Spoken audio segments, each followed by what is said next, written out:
बदलापूर अत्याचार प्रकरणातील आरोपी अक्षय शिंदेचा पोलिसांकडून एन्काउंटर करण्यात आलाय। आरोपीला पोलिसांची बंदूक हिसकावून एपीआय निलेश मोरेंवर गोळीबार केला होता। अक्षयच्या मृतदेहाचं शवविच्छेदन जे रुग्णालयात करण्यात येणार आहे। शवविच्छेदन झाल्यानंतर मृतदेह कुटुंबियांकडे सोपवण्यात येईल। आणखी माहिती घेऊया याबद्दल। आणखी माहिती जाणून घेण्यासाठी आपले प्रतिनिधी कृष्णा सोनारवाडकर आता आपल्यासोबत आहेत। कृष्णा, सध्या काय आणखी तपशील समोर येत आहे या प्रकरणाबद्दल?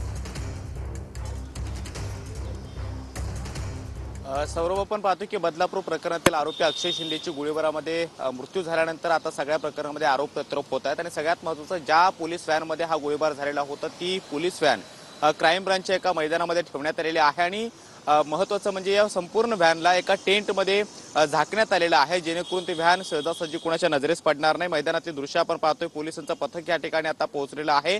मोठा पोलीस बंदोबस्त या सगळ्या परिसरामध्ये तैनात केल्याचं पाहायला मिळतं आहे। आणि ही पोलीस व्हॅन जी आहे ती एका टेंटमध्ये झाकून ठेवण्यात आलेली आहे, कारण काल ही जेव्हा घटना 6 ते 7:30च्या दरम्यान घडलेली होती, त्यानंतर ही व्हॅन तात्काळ या ठिकाणी आणून ही झाकून ठेवण्यात आली। कारण ज्या पद्धतीची घटना घडलेली आहे तर येत्या काळामध्ये या सगळ्या प्रकरणाच्या मध्ये तपासाच्या अनुषंगानं फॉरेन्सिक जी काही तपासणी आहे व्हॅनची ती सुद्धा होऊ शकते। आणि त्यासाठी आता हालचाली ज्या आहेत त्या वाढत असल्याचं पाहायला मिळतं आहे। सध्या पोलिसांचं पथक या ठिकाणी पोहोचलेलं आहे। व्हिडिओग्राफी सुद्धा या सगळ्या परिसराची केली जाते। आणि महत्त्वाचं म्हणजे काही वेळानंतर हा जो टेंट उभारण्यात आलेला आहे जिथे ही व्हॅन झाकण्यात आलेली आहे। ठीक आहे, धन्यवाद कृष्णा या माहितीबद्दल।